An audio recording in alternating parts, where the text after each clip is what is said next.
Et si les aliments les plus bénéfiques pour la santé n'avaient pas été inventés par la science moderne, mais consommés il y a des milliers d'années par les populations les plus saines de tous les temps?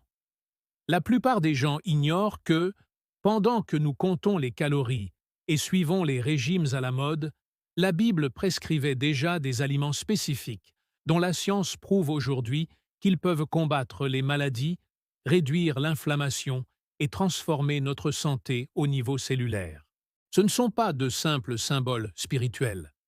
Ce sont de véritables concentrés de bienfaits nutritionnels, étayés par de sérieuses recherches cliniques. Aujourd'hui, je vais vous en présenter 20 qui transformeront radicalement votre alimentation et votre santé.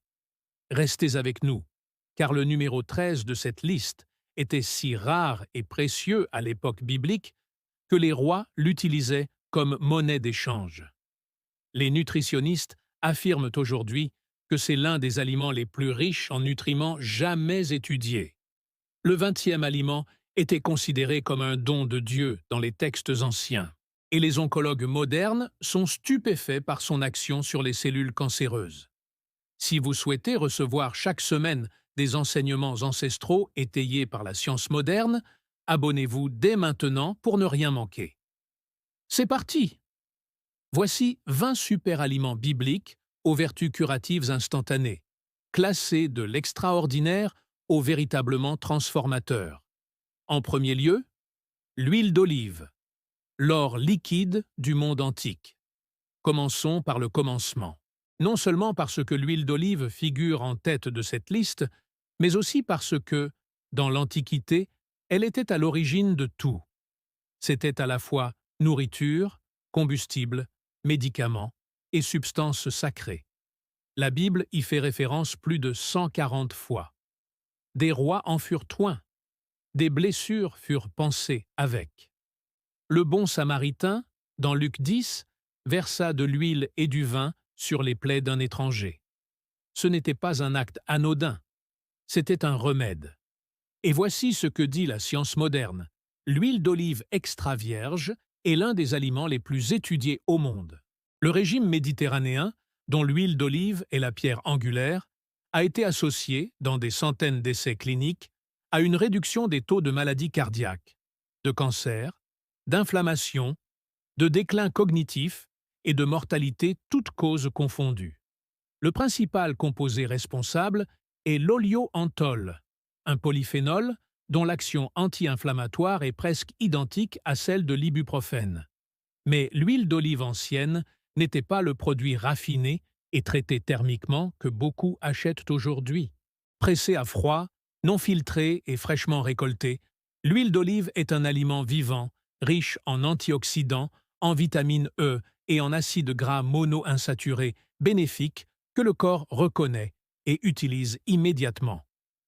Voici son utilisation traditionnelle. Une cuillère à soupe d'huile d'olive extra vierge de qualité, à prendre chaque jour, à utiliser généreusement en cuisine et à appliquer localement pour les problèmes de peau et la cicatrisation des plaies. Les gens de la Bible ne prenaient pas de compléments alimentaires. Ils en arrosaient tout. Deuxièmement, le miel brut, un antimicrobien divin. Le miel et le lait sont sous ta langue. Cantique des cantiques. Mange du miel, car il est bon. Proverbe. Jonathan trempa son bâton dans du miel et ses yeux s'illuminèrent. Ce n'est pas une coïncidence poétique. La Bible présente constamment le miel comme un aliment qui apporte force, clarté et vie. Le miel brut est l'un des antimicrobiens naturels les plus puissants jamais étudiés. Des essais cliniques ont confirmé son efficacité contre les bactéries résistantes aux antibiotiques, y compris le SARM, car il produit du peroxyde d'hydrogène au contact des tissus, possède un pH bas qui tue les agents pathogènes et contient une protéine appelée défensine 1 qui détruit activement les bactéries. Une variété particulière, appelée miel de Manuka, est particulièrement efficace. Le miel est désormais utilisé dans les pansements certifiés des hôpitaux du monde entier. Mais attention, il faut absolument qu'il soit cru. Dès qu'on chauffe le miel au-delà de 40 degrés environ, On commence à détruire les enzymes et les composés bénéfiques qui lui confèrent ses propriétés médicinales. Le miel que consommaient nos ancêtres, récolté directement dans les ruches, non filtré et non chauffé, avait des propriétés différentes de celles du miel clair et stable que l'on trouve dans la plupart des supermarchés. L'usage traditionnel est simple. Appliquer du miel cru sur les plaies pour prévenir l'infection et accélérer la cicatrisation. En prendre une cuillère à café dès les premiers signes de mal de gorge. Ou encore, mélanger le miel avec de l'eau tiède et du citron pour renforcer le système immunitaire. Contrairement au sucre raffiné, le miel cru, consommé avec modération, a un index glycémique relativement bas grâce à sa teneur en fructose et en enzymes. C'est cet aliment qui a nourri les voyageurs du désert, les soldats et les prophètes pendant des siècles. Il ne se périme pas. Des archéologues ont découvert du miel vieux de 3000 ans dans des tombes égyptiennes. Encore comestible. Si vous ne deviez choisir qu'un seul aliment de cette liste pour commencer, c'est celui-ci. C'est un don précieux, source de douceur et de bienfaits, bien avant que nous en comprenions les mécanismes scientifiques.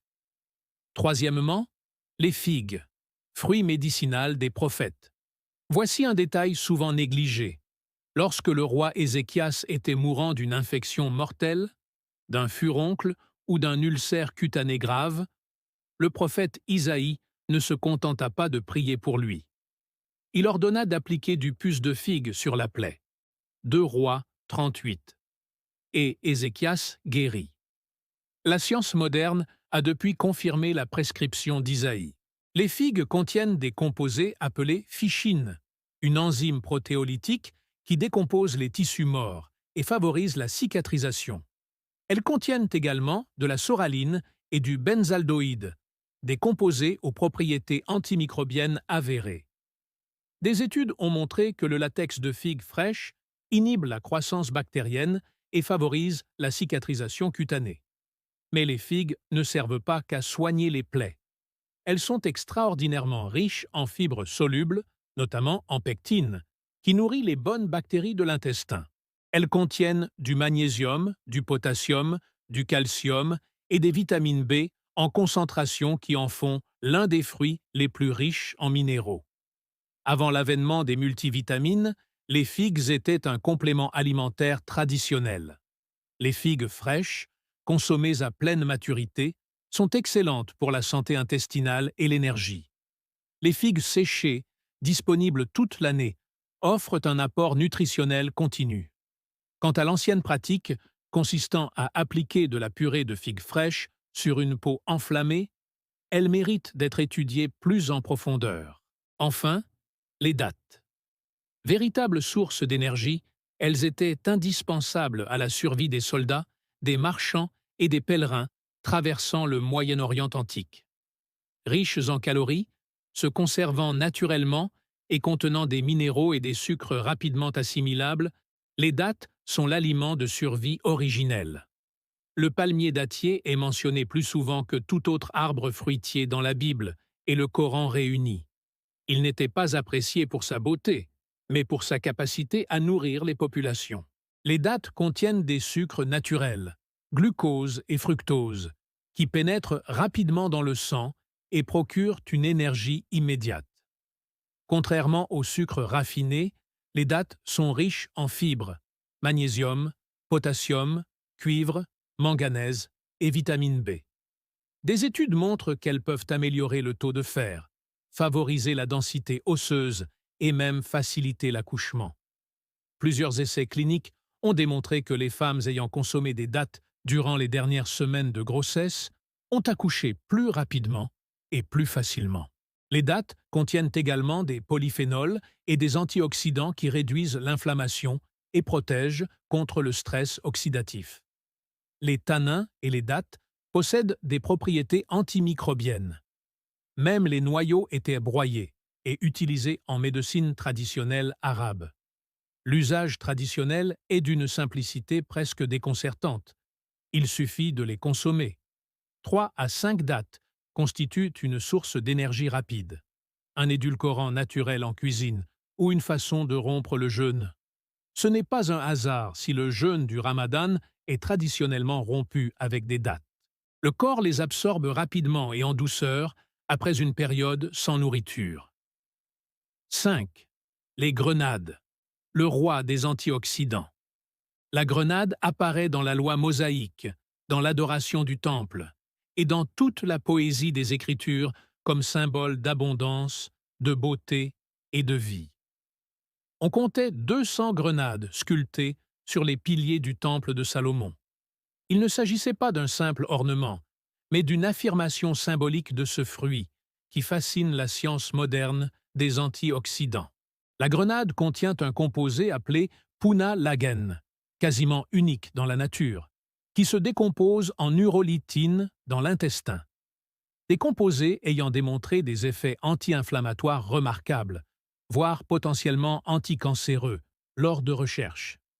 Le jus de grenade a montré, lors d'essais cliniques, qu'il réduisait la pression artérielle, diminuait l'oxydation du LDL, améliorait la santé artérielle et diminuait les marqueurs inflammatoires comme la CRP.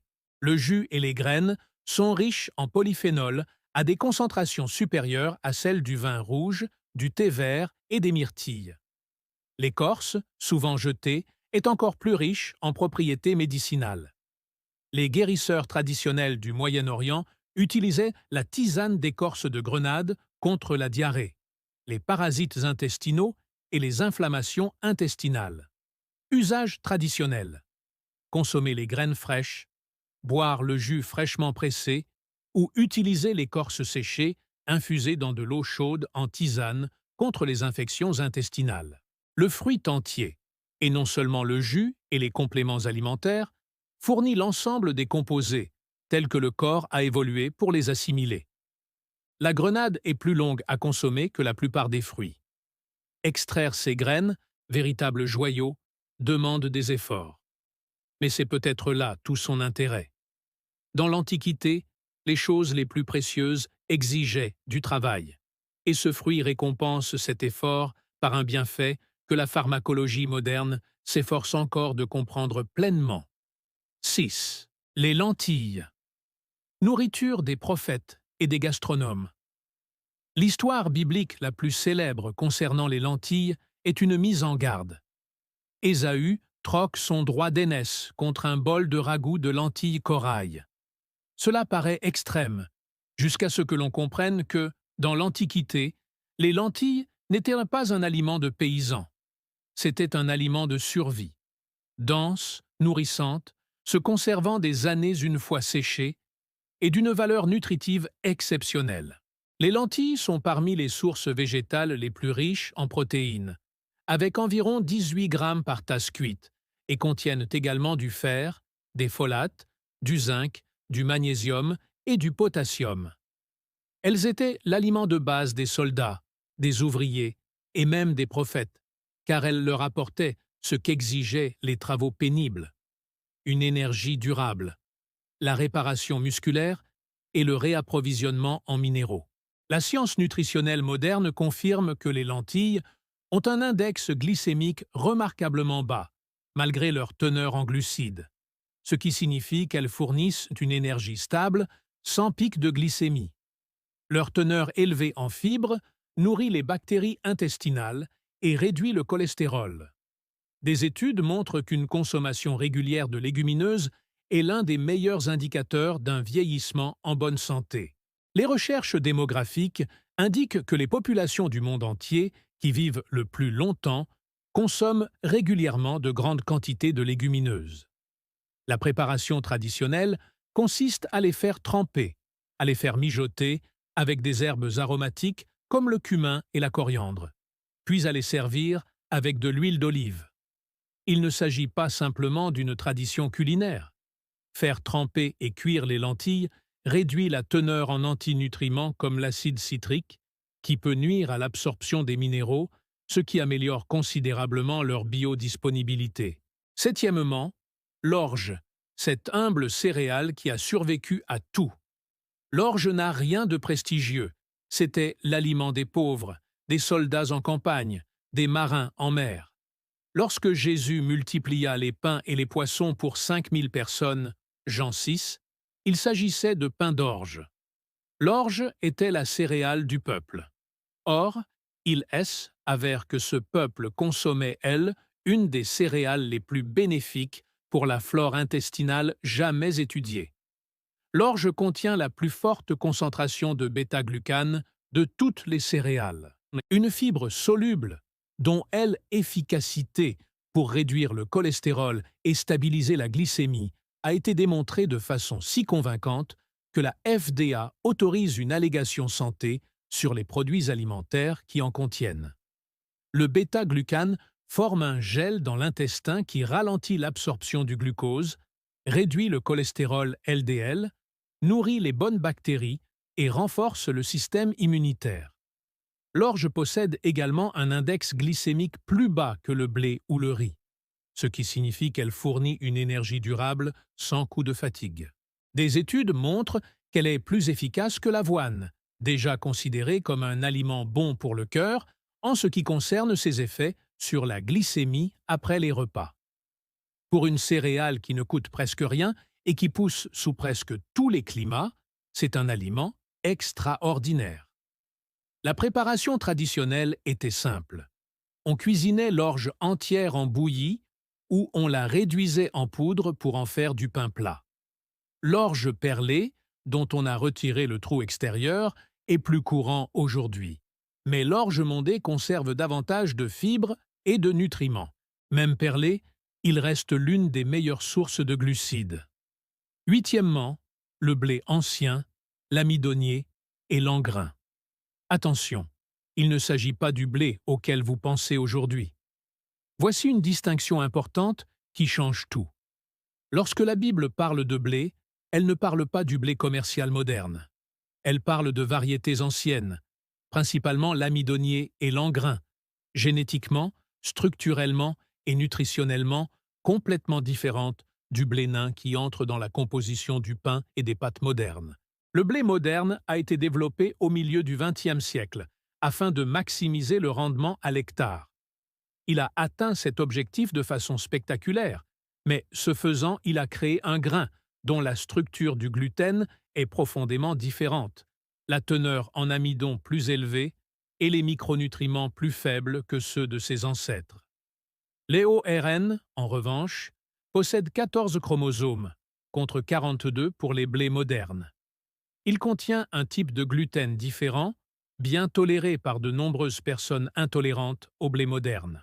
Il est plus riche en protéines, en bêta-arotène, en lutéine, en riboplavine et en antioxydants par portion. Des études sur le maïs grillé montrent que son amidon est digéré plus lentement, ce qui entraîne une réponse glycémique plus faible. Sa teneur en antioxydants est nettement supérieure. Et comme cette variété n'a pas été sélectionnée pour un développement maximal du gluten, sa pâte se comporte différemment. Elle permet d'obtenir un pain plus dense et plus nutritif, courant dans le monde antique. La préparation traditionnelle consistait en une fermentation lente au levain, qui décompose davantage les protéines de gluten et l'acide citrique, rendant le grain plus digeste et ses minéraux plus assimilables. Le pain ancien n'était pas un pain blanc raffiné. Il était dense, foncé et composé de grains entiers. On trouve encore aujourd'hui de la farine de blé complet. Elle n'est pas bon marché, mais pour ceux qui ont des difficultés à digérer le blé moderne, c'est peut-être le blé idéal pour leur système digestif. Ce n'est pas le grain mentionné dans la Bible qui rend les gens malades. Ce qui rend les gens malades, c'est ce que nous en avons fait. 9. Raisin. De la vigne à la vitalité. La vigne est l'une des plantes les plus chargées spirituellement de toute l'Écriture. Je suis la vigne. Vous êtes les sarments. Les raisins apparaissent dès le premier acte de Noé après le déluge, à la table de la Pâque, tout au long du Cantique des Cantiques et dans pratiquement toutes les métaphores agricoles utilisées par Jésus. Cette plante était essentielle à la vie dans le monde antique, et ce, à juste titre. Les raisins frais, les raisins secs et le jus de raisin contiennent tous du resveratrol, de la quercétine et des anthocyanes. Ces polyphénols ont fait l'objet de nombreuses études pour leurs effets sur la santé cardiovasculaire, l'inflammation et même la longévité. Le resveratrol en particulier active les sirtuines des protéines associées à la réparation cellulaire et à l'allongement de la durée de vie, et figure parmi les composés les plus prometteurs de la recherche sur le vieillissement depuis une vingtaine d'années. La peau et les pépins du raisin contiennent la plus forte concentration de ces composés. Les raisins frais entiers, consommés avec leur peau, apportent des fibres, du potassium, de la vitamine C et de la vitamine K, ainsi que ces polyphénols. Les raisins secs concentrent les sucres et les minéraux, mais perdent une partie de leurs composés volatiles. Chaque forme a ses avantages. Au Moyen-Orient ancien, l'usage traditionnel consistait à consommer des raisins frais de saison, des raisins secs toute l'année, pour un apport énergétique durable et une alimentation facile à transporter, et à utiliser les feuilles de vigne comme emballage alimentaire et, en médecine traditionnelle, pour traiter les inflammations, une pratique encore courante dans la cuisine méditerranéenne actuelle. 10. Le vin avec modération, remède ancestral. Soyons prudents, car ce point mérite d'être nuancé. La Bible ne fait pas l'éloge du vin de façon universelle. Elle met également en garde contre les excès, mais elle considère le vin, consommé avec sagesse et modération, comme un remède. Prenez un peu de vin pour le bien de votre estomac. Paul dit à Timothée dans 1 Timothée 5,23. Le bon samaritain verse du vin sur les plaies comme antiseptique. Ce n'était pas une métaphore. Le vin dilué, mode de consommation courant dans l'Antiquité, possède de véritables propriétés antimicrobiennes.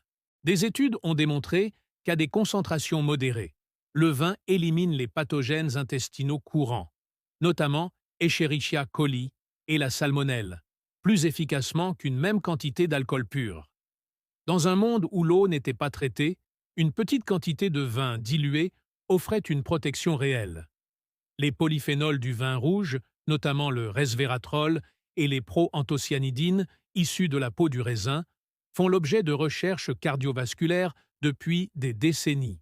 Le paradoxe français, caractérisé par une faible incidence de maladies cardiaques malgré une alimentation riche, a été en partie attribué à la consommation de vin rouge. Des études contrôlées montrent qu'une consommation modérée de vin rouge est associée à une amélioration du taux de cholestérol HDL et à une réduction de l'agrégation plaquettaire. Le maître mot est la modération. Un petit verre de vin rouge de qualité accompagne un repas, dans le cadre d'une alimentation équilibrée. La façon dont on consommait de l'alcool dans le monde biblique, dilué dans les aliments et partagé en communauté, est bien différente de la culture moderne de l'alcool. C'est un de ces aliments où le contexte de consommation compte autant que l'aliment lui-même. Utilisez-le comme les Écritures le décrivent, avec parcimonie, intentionnellement, comme un remède. Il a toute sa place sur cette liste. Utilisé à la légère, non. Je voudrais faire une petite pause ici, car beaucoup me demandent « C'est bien beau tout ça, mais où est-ce que je peux me procurer ces produits? Les versions authentiques, pas les versions diluées des supermarchés ?»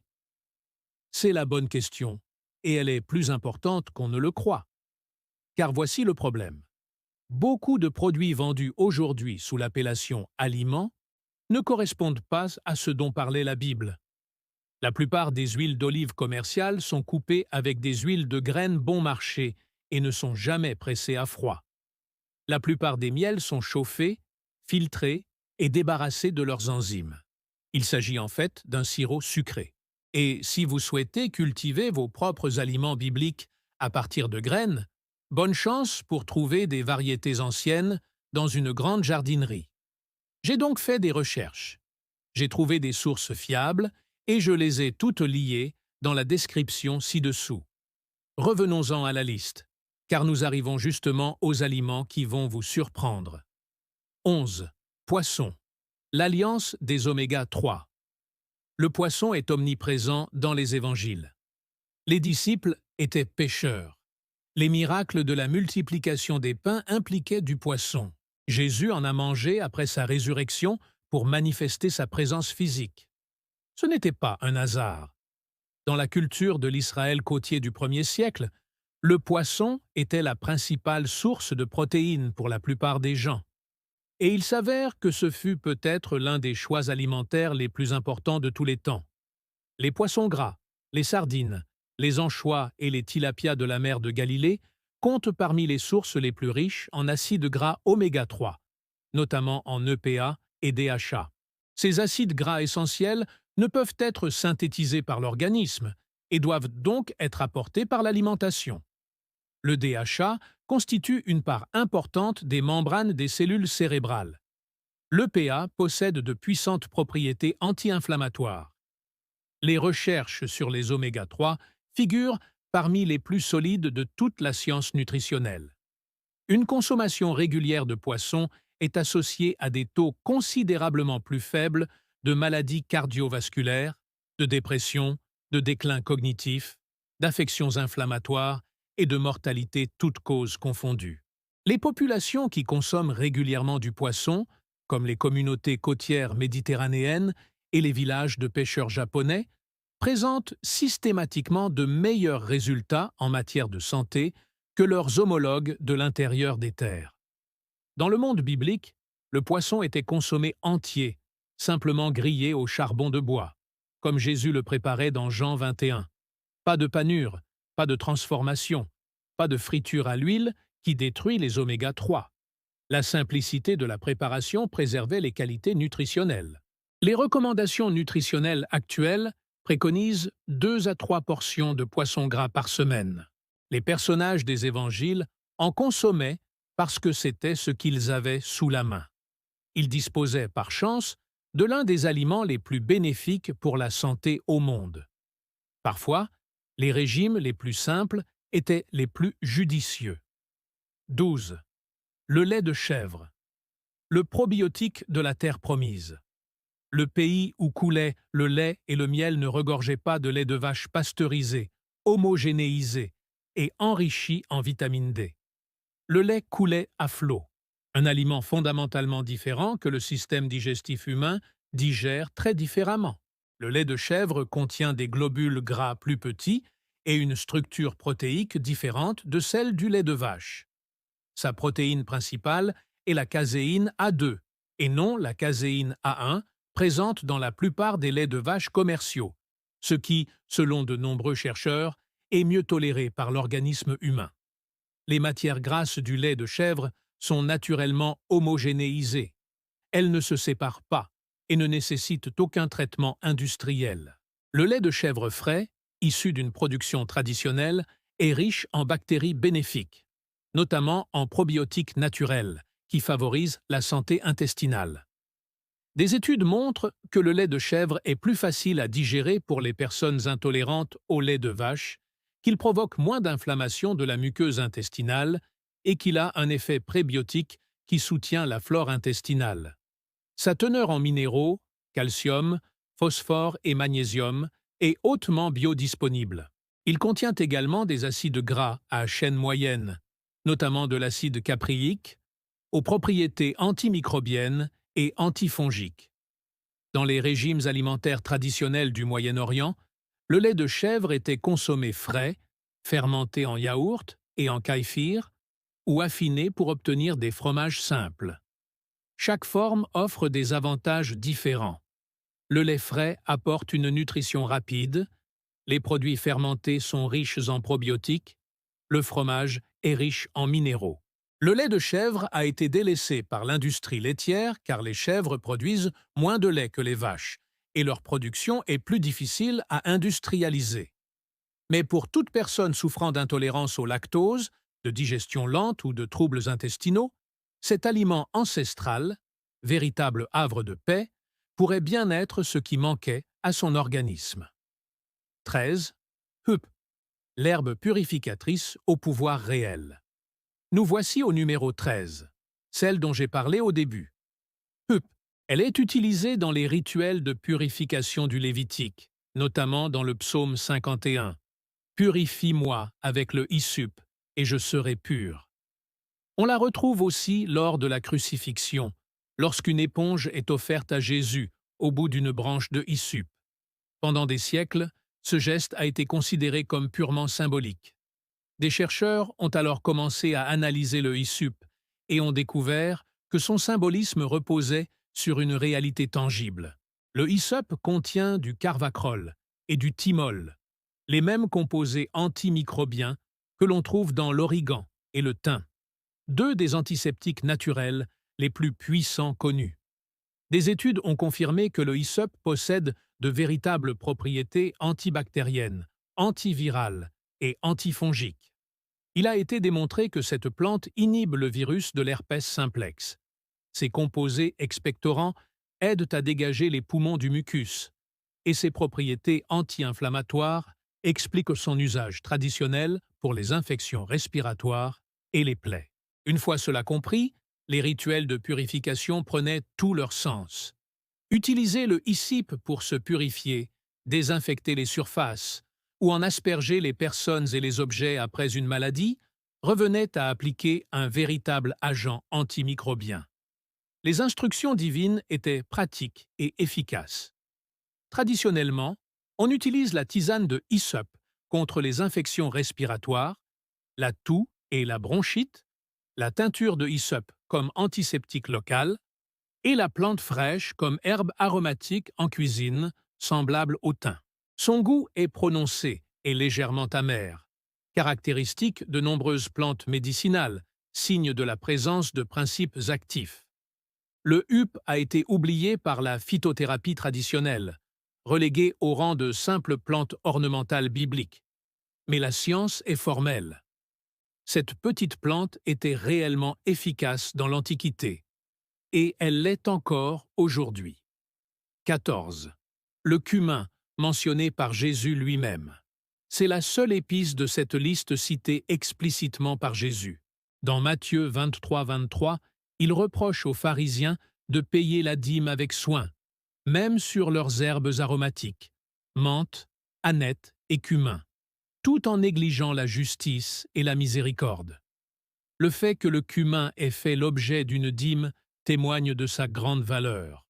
On donne la dîme aux choses qui ont une réelle valeur.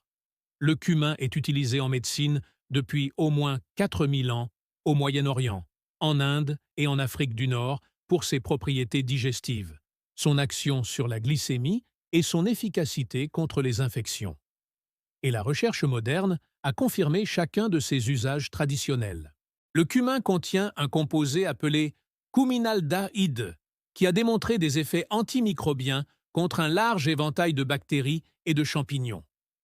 Des études montrent que le cumin peut abaisser la glycémie à jeun et améliorer la sensibilité à l'insuline chez les personnes atteintes de diabète de type 2. Il stimule la production de bile et l'activité des enzymes digestives, réduisant ainsi les ballonnements et améliorant l'absorption des nutriments. C'est également une source importante de fer. 3 grammes de cumin couvrent environ 20% des besoins quotidiens en fer. Plus intéressant encore, des études préliminaires sur des animaux ont montré que le cumin possède des propriétés anticancéreuses et qu'il protège la mémoire. Dans l'Antiquité, on l'utilisait abondamment et intuitivement. La science moderne confirme méthodiquement la simplicité de cet usage traditionnel. Le cumin moulu en cuisine, les graines de cumin grillées dans le pain et les ragoûts, la tisane de cumin contre les troubles digestifs. Dans les foyers bibliques, le cumin était à la fois un aliment et un remède quotidien. Le fait que Jésus y fasse référence dans ses enseignements n'est pas fortuit. Dans l'Antiquité, même un petit jardin d'herbes aromatiques recelait de véritables remèdes. 15.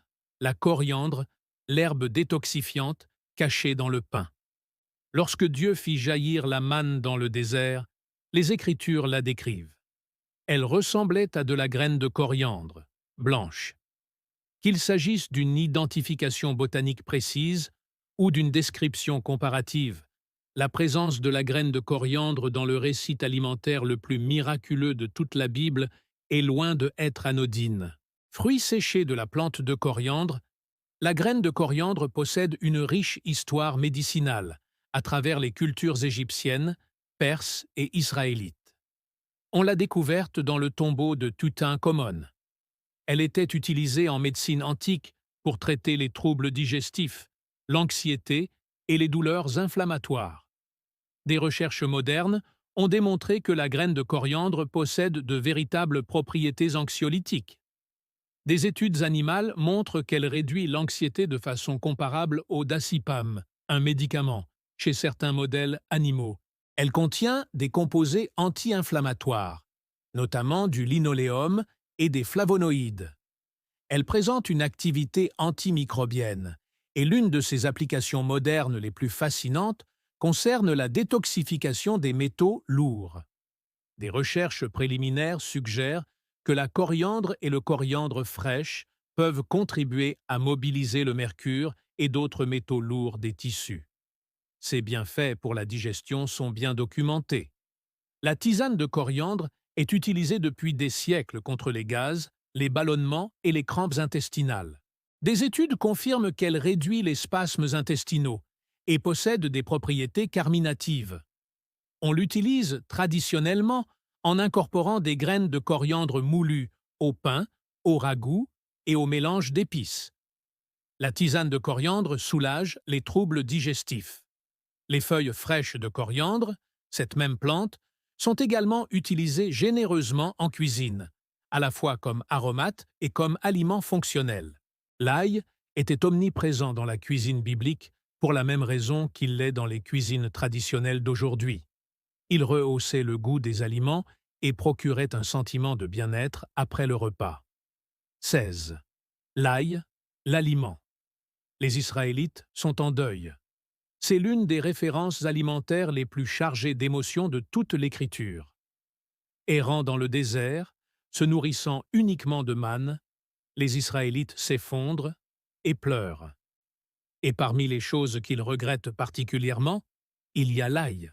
Nombre 11.5. Nous nous souvenons du poisson que nous avons mangé gratuitement en Égypte, les concombres, les melons, les poireaux, les oignons et l'ail. L'ail leur manquait tellement qu'ils en pleuraient. Et si l'on comprend les propriétés de l'ail, leur chagrin prend tout son sens scientifique. L'ail est l'un des aliments les plus étudiés en nutrition. L'alisone, composé libéré lors de la cuisson de l'ail, est un antimicrobien à large spectre actif contre les bactéries, les virus, les champignons et les parasites. Des essais cliniques ont démontré qu'une consommation régulière d'ail réduit la fréquence et la gravité des rhumes et des grippes. De nombreuses études montrent qu'elle abaisse la tension artérielle et le cholestérol LDL. Elle réduit l'agrégation plaquettaire. Ses effets hépatoprotecteurs sont avérés. L'ail cru, fraîchement écrasé, est le plus puissant. La lysonine est volatile et se dégrade à la chaleur. La médecine traditionnelle du Moyen-Orient et du bassin méditerranéen l'utilisait sous toutes ses formes.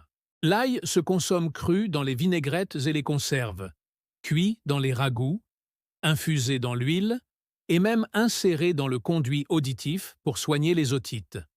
Les papyrus médicaux égyptiens recensent l'ail dans plus de 20 préparations médicinales. L'oignon, roi des prébiotiques dans les cuisines bibliques, figure aux côtés de l'ail dans le chapitre 11, la grande lamentation du désert. L'oignon était un aliment de base pour toutes les classes sociales dans le monde antique. Les ouvriers égyptiens qui construisaient les pyramides étaient en partie payés en oignons et en ail. Les pharaons étaient enterrés avec des oignons, et la science explique précisément pourquoi ils étaient si précieux. L'oignon est l'une des sources alimentaires les plus riches en cortétine, un polyphénol aux puissantes propriétés anti-inflammatoires, antihistaminiques et antioxydantes. Des essais cliniques ont démontré que la chorétine réduit la pression artérielle, inhibe les voies inflammatoires et peut atténuer les symptômes d'allergie.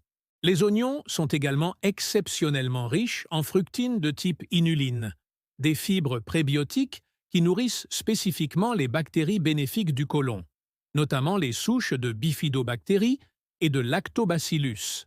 Avant même que l'on comprenne ce qu'était le microbiome, Le monde antique avait instinctivement élaboré une alimentation qui le nourrissait pleinement. Ail, oignons, poireaux, tous membres de la famille des Aliacées, riches en prébiotiques, constituaient des aliments de base quotidiens. Il en résultait un écosystème intestinal fonctionnant de manière optimale. Les composés soufrés contenus dans les oignons ont également des propriétés détoxifiantes, favorisant l'activité des enzymes hépatiques, qui traitent et éliminent les toxines. L'oignon cru est utilisé en application locale depuis des siècles. Appliqué sur les piqûres d'insectes, les brûlures légères et la congestion thoracique, son efficacité est étayée par certaines études. Traditionnellement, on consomme l'oignon cru en salade et en conserve pour un apport maximal en cortéines. Cuit, il s'intègre à presque tous les plats pour son goût et ses fibres prébiotiques. Le bouillon d'oignon est également réputé pour ses vertus convalescentes.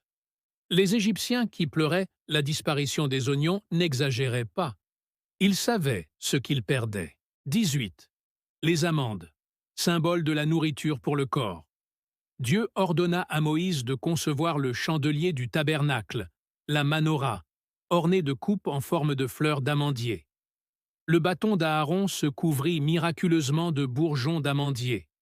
L'amandier fut choisi comme symbole de vigilance et d'initiative divine, le premier arbre à fleurir au printemps.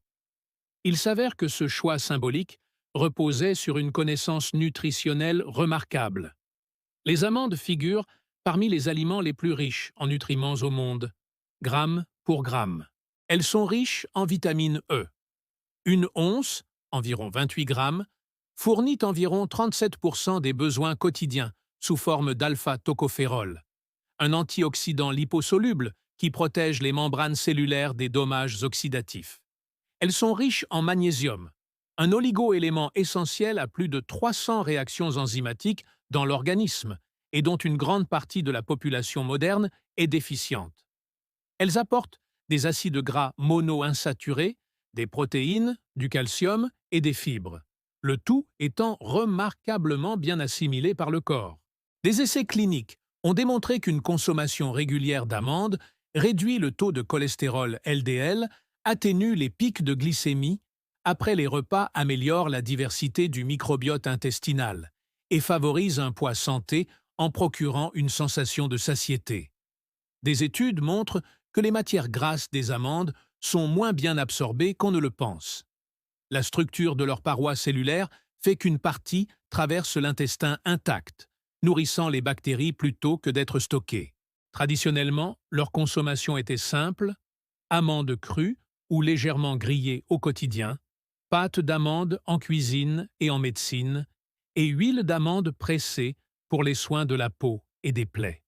Le monde antique avait découvert par hasard un aliment quasi parfait et avait bâti une architecture sacrée autour de sa fleur. 19.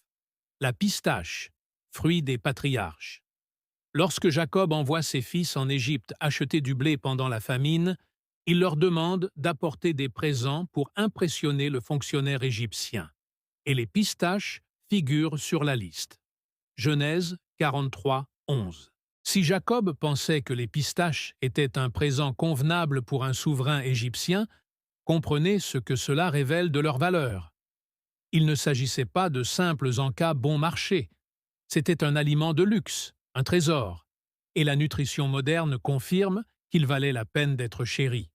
Les pistaches sont exceptionnellement riches en lutéine et en zéantine, des caroténoïdes associés à la santé des yeux et à la protection contre la dégénérescence maculaire.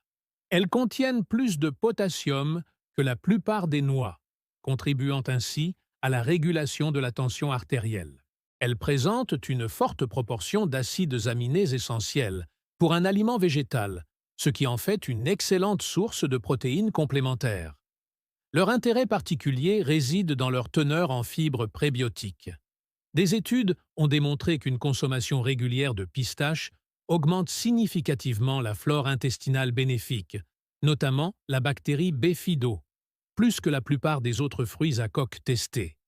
Elles contiennent également du resveratrol, et d'autres polyphénols, bénéfiques pour la santé cardiovasculaire. Des études cliniques menées spécifiquement sur les pistaches ont démontré une amélioration du contrôle de la glycémie, du profil lipidique et des marqueurs inflammatoires.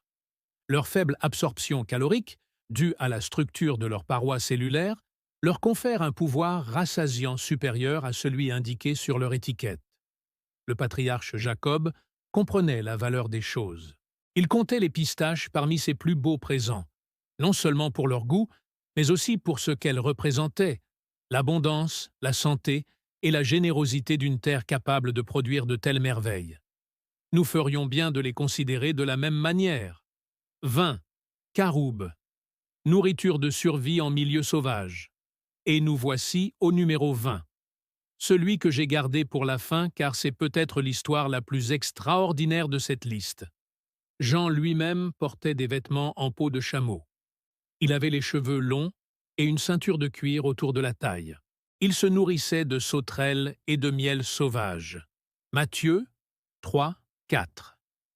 Depuis des siècles, les traducteurs et commentateurs bibliques débattent de la signification du terme « sauterelle » dans ce passage.